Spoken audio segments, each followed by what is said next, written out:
오늘은 하나님을 가까이 하면 가까이 하신다 라는 제목으로 말씀을 나누겠습니다. 우리가 하나님을 가까이 하면 하나님은 100% 우리와 가까이 하신다. 아멘. 그래서 오늘 야고보서 4장 8절 상반부를 지난주에 이어서 한 번 더 큰 소리로 읽겠습니다. 시작. 하나님을 가까이 하라. 너희를 가까이 하시라. 할렐루야. 그래서 여기서 뭐뭐 하라. 그리하면의 용법이 있습니다. 하나님을 가까이 하면, 그리하면 하나님이 개입하셔서 가까이 하신다. 네? 이 말씀은 야고보서 이 4장의 배경이 그 당시 초대교회에서 이미 하나님을 만났는데도 불구하고 우리 하나님 만나기 전에 세상과 벗된 것이 이미 우린 세속화, 이 세상의 문화에 사로잡혀서 세상과 벗된, 그리고 아직도 교회를 다니면서도 하나님과 가까이 하지 않고 세상과 가까이 하는 많은 사람들이 있었다.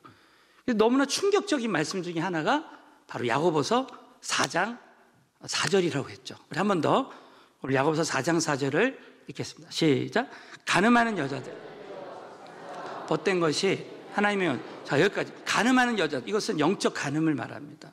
이 여자, 성경의 여자는, 신부는 우리 성도들을 말해요. 신랑은 예수님이시고, 여러분 우리는 신부로서, 정말 성결한 신부로서 신랑 대신 예수님의 재림을 기다리는 신앙생활을 해야 될 줄로 믿습니다.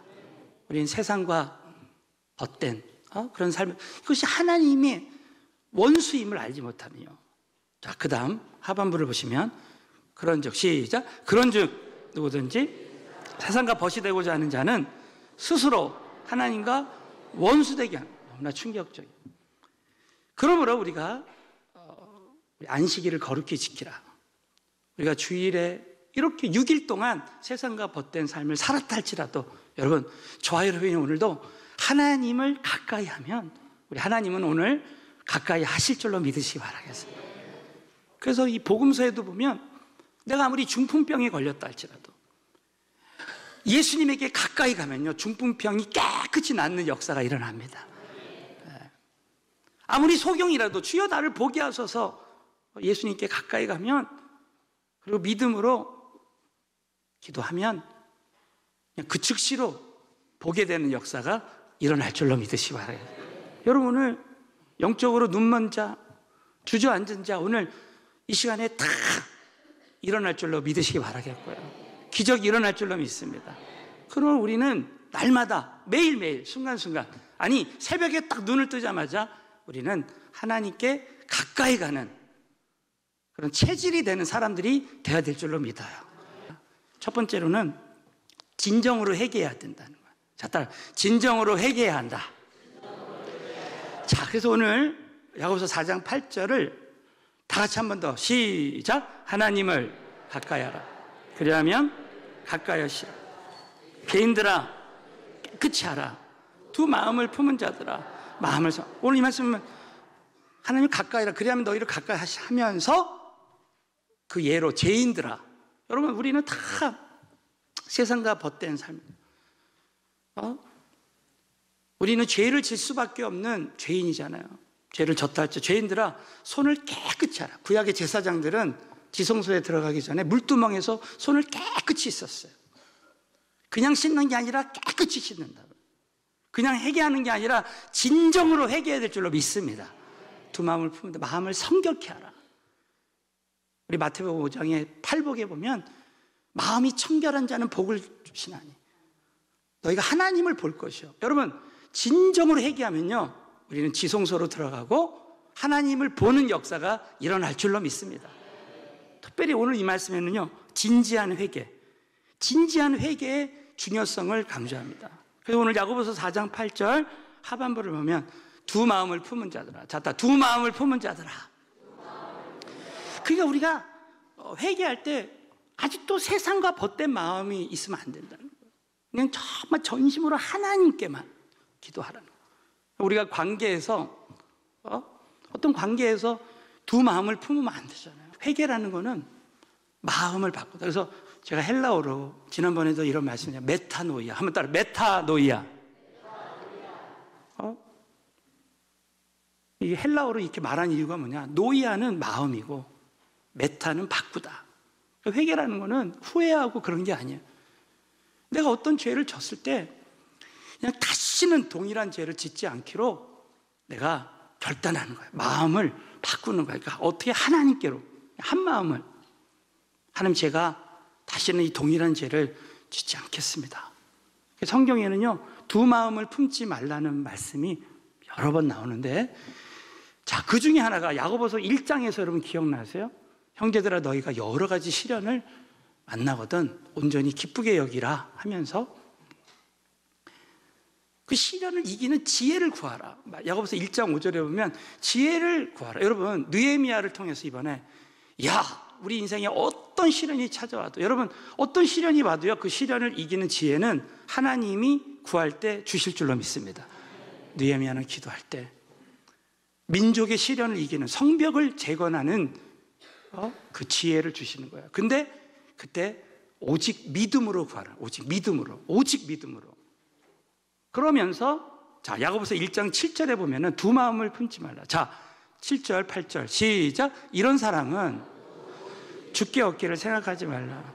두 마음을 품어 모든 일에 그 두 마음을 품는다는 게 뭐예요? 오직 믿음으로 하나님이 어떤 시련도 이길 수 있는 지혜를 믿음으로 구할 때 주실 줄로 믿습니다.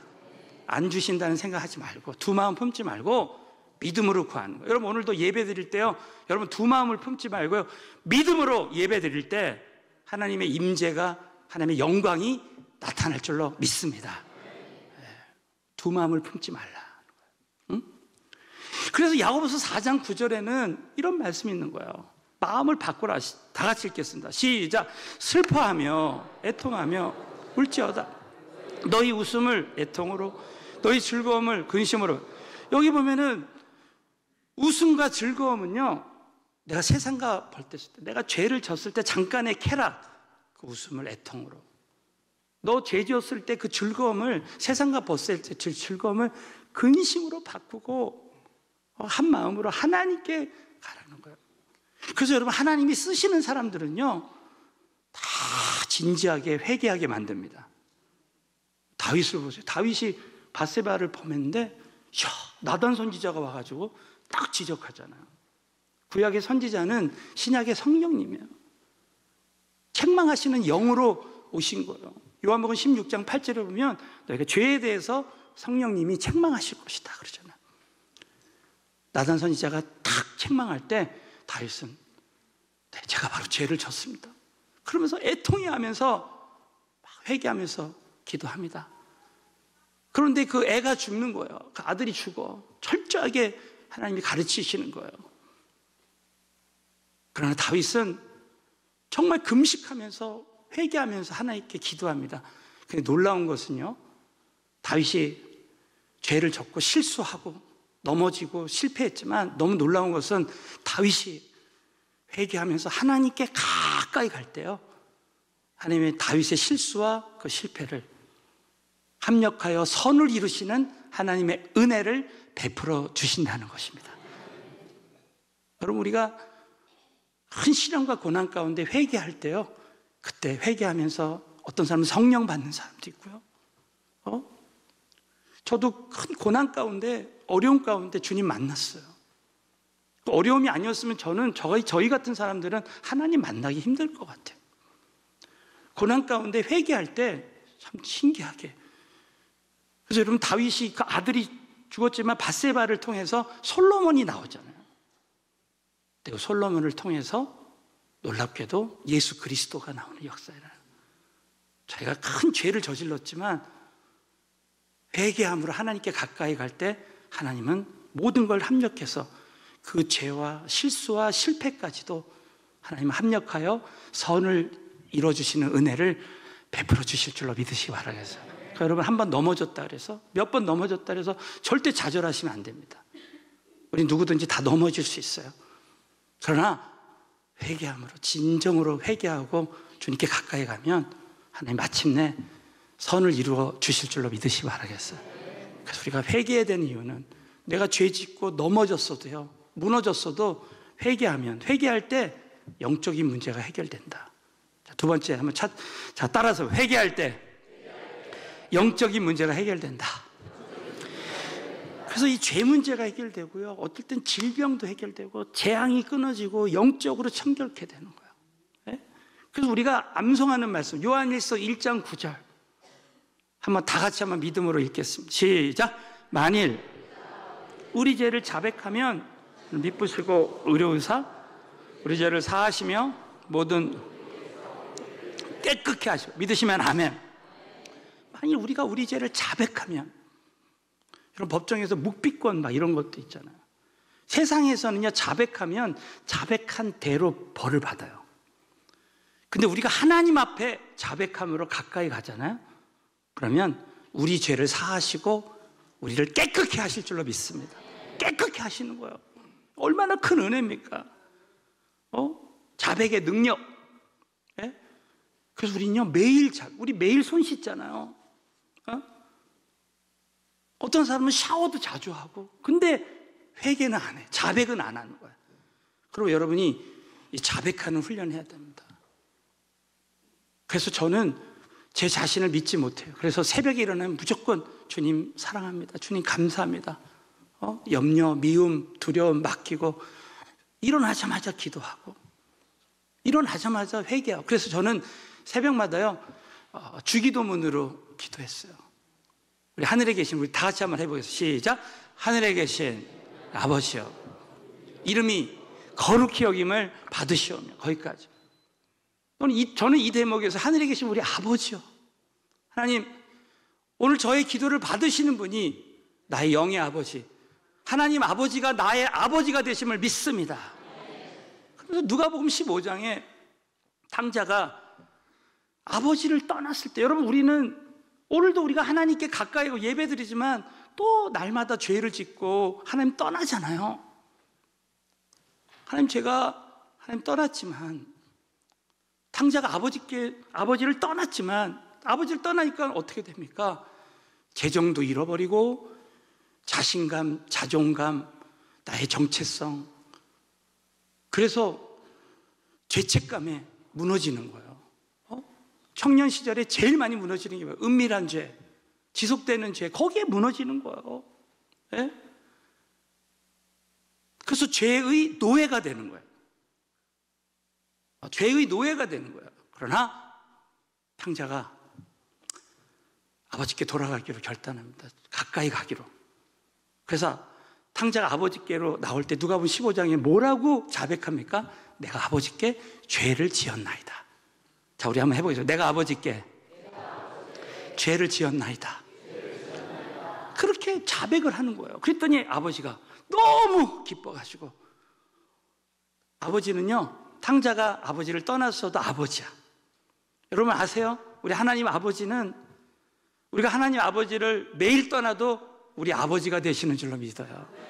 탕자를 기다리고 있었어요. 이미 가까이 그냥 오기로 다 작정하시고 오기만 기다리는 거예요. 그래서 탁 돌아가니까 어때요?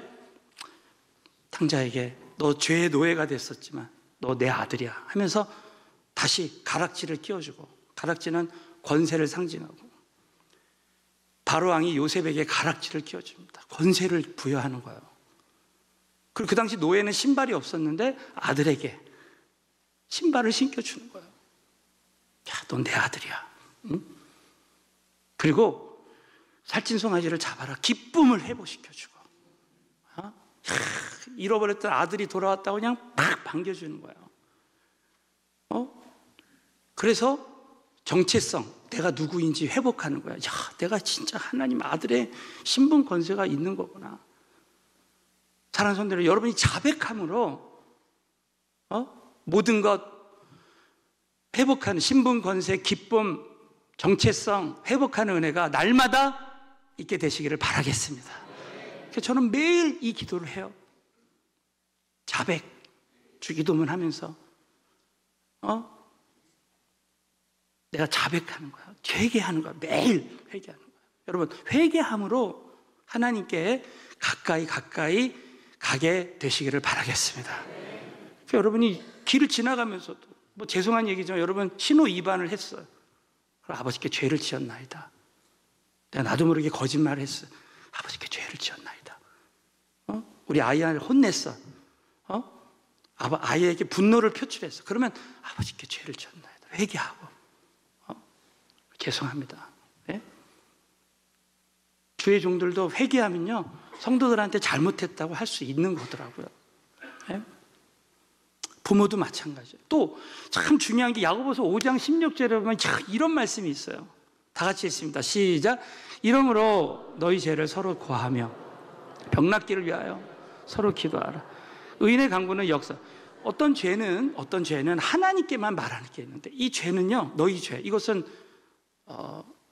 예를 들면 용서하지 않는 죄. 예를 들면 어떤 사람을 내가 용서하지 못하고 있어. 그 죄를 용서하지 않는 죄를 다른 말로 하면 상처라고 볼 수 있어요. 상처. 그것을 말하는 거예요. 내가 사실 누구를 용서하지 못하는데 그 상처를 고백하면서 내가 이걸 다 용서하고 회개하기를 원합니다 하면서 우리 가정교회에서 나누는 거예요. 저는 정말로 목회하면서 어떤 분이 암에 걸렸는데 그 사람을 용서하고 죄를 회개할 때 진짜 암이 깨끗이 낫는 경우를 봤어요. 아멘? 영적인 문제가 해결되면 죄 문제가. 그래서 중풍병자를 치유해서 예수님 뭐라 그래요? 죄사함 받았느니라. 여러분 죄사함 받으면요 중풍병도 낫는 줄로 믿으시 바라요. 또 요엘서 2장 13절을 보면 재앙이 그쳐지는 거예요. 요엘서 2장 13절 시작. 너희는 옷을 찢지 말고 마음을 찢고 너희 하나님 여호와께로 돌아올지어다. 그는 은혜로우시며 자비로우시며 노하기를 더디하시고 인애가 크시며 재앙을 내리지 않아요. 이 은혜가 우리에게도 임했으면 좋겠어요. 뜻을 대리켜요. 그래서 역대하 7장 14절 보면 이후에 보면은 하나님이 이 땅에 메뚜기 때 재앙을 내리고 전염병의 재앙을 내리면 내 이름으로 일컫는 내 백성이 겸비해서 회개하고 돌아오면 그 땅을 고쳐주셔. 재앙이 끝나는 거야. 코로나 기간에요 아무리 전염병에 재앙이 일어나도요 어떤 사람은 재앙이 그치는 역사가 일어날 줄로 믿으시기 바랍니다. 여러분 욥을 보십시오. 욥에게 그 가정에 재앙이 내렸어요. 자식들이 죽고 정말 재정의 어려움이 찾아왔는데 결국 욥이 나는 의인이 아니다 회개하고 죄인임을 인정할 때 욥이 이전 소유보다 갑절이나 주시는 은혜가 욥에게 임한 줄로 믿으시기 바라요. 여러분 저와 여러분의 인생에 우린 때로는 죄 짓고 실수하고 넘어질 수 있지만 하나님은 우리를 회개함으로 우리를 다시 사용하기를 욥처럼 다윗처럼 사용하기를 원하신다고 여러분 꼭 믿으시고 정말 어떤 죄를 졌든지 하나님 앞에 진지하게 회개함으로 하나님께 가까이 가게 되시기를 주님의 이름으로 축원합니다. 두 번째는 주 앞에서 낮춰야 된다. 하나님께 가까이 가는 방법. 주 앞에서 낮추라. 자, 주 앞에서 낮춰야 한다. 그래서 오늘 본문 말씀 마지막 야고보서 4장 10절을 큰 소리로 읽겠어요. 시작. 주 앞에서 낮추라. 그리하면 너희를 높이. 믿으시면 아멘. 뭐뭐 하라 그리하면 하나님의 개입하시는 거예요. 주 앞에서 낮추라. 그리하면 주께서 너희를 높이시리라. 다윗이 사울왕이 자기를 죽이려고 할 때 주 앞에 낮추니까 언젠가 왕으로 높여주실 때가 오는 거예요. 예? 겸손이라는 단어, 그것은 하나님 앞에서 나의 실상을 깨닫는 거예요. 하나님, 저는 진짜 아무것도 아닙니다. 제일 위험한 게 뭐냐면 내가 아무것도 아닌 존재라는 걸 모르고 사는 거, 내가 주인 돼서 사는 거, 이게 제일 위험한 거 아닙니까? 그러니까 하나님이 저와 여러분이 스스로 낮추질 않으니까 하나님 낮추도록, 겸손하도록 그 도구를 주신다 그랬죠. 겸손의 도구. 그래서 다윗은 고린도서 12장에 보면 지난 주일에도 말씀드렸지만 가시를 주신 거, 가시. 우리 인생에 여러분 질병의 가시, 재정의 가시, 관계의 가시, 사람의 가시, 고난의 가시, 광야의 가시, 그게 허락하신 이유가 뭐예요? 자고하지 않도록, 교만하지 않도록 철저하게 낮춰서 쓰시는 거예요. 그래서 우리가 잊지 말아야 될 것은, 하나님 저는 왜 예수 믿고 나서도 이렇게 광야의 길을 걷게 하십니까? 그 해답이 신명기 8장 2절부터 나오죠. 우리 한번 오랜만에 신명기 8장 2절 한번 보겠습니다. 시작. 내 하나님 여호와께서 이 40년 동안에 걷게 하신 것을 기억하라. 이는 너를, 자, 내 하나님 여호와께서, 다시 보세요. 상반절, 내 하나님 여호와, 이 주어가 하나님이셔. 하나님 택하신 백성들, 저와 여러분을 40년 동안에 광야의 길을 걷게 하신 것을 기억하라는 거예요. 이는이 뭐냐면, 성경의 이는은 목적이에요. 목적. 왜냐하면 너를 낮추신다는 거예요.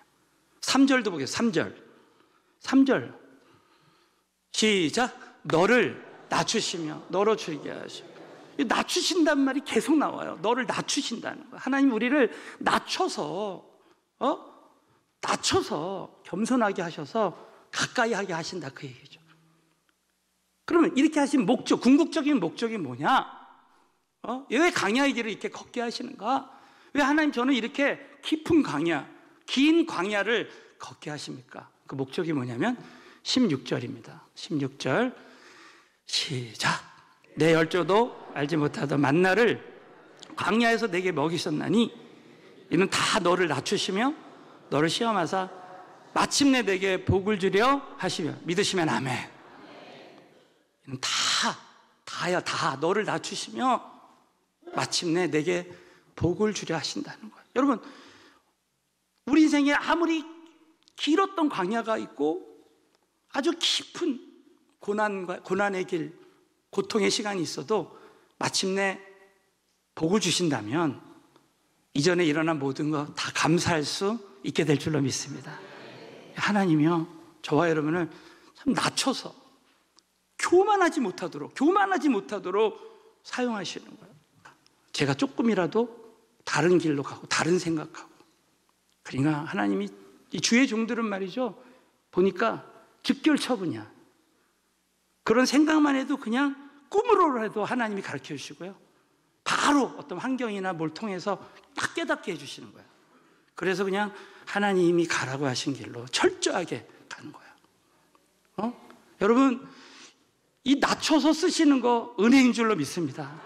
난 그런 하나님이 너무 감사해요. 하나님이 나랑 함께 진짜 늘 가까이 계시는 것 같아. 진짜 너무 두려워요. 여러분, 저와 여러분의 삶 가운데 우리 인생에 지난주 말씀에 절박한 기도 제목, 절박한 어려움이 찾아올 때, 이 모든 것이 나를 낮추시고 나를 겸손하게 하시고 회개하게 하셔서 결국 하나님이 가라고 하신 길로 가게 마침내 복을 주시는 그 은혜의 길이라고 여러분 꼭 믿으시기 바라겠어요. 우리 결론 한번 읽고 마치겠습니다. 여러분, 정말 회개하고 낮추시고 감사함으로요, 시작. 지속적으로 하나님과 가까이 하는 관계를 강화하시기를 주님의 이름으로 축원합니다.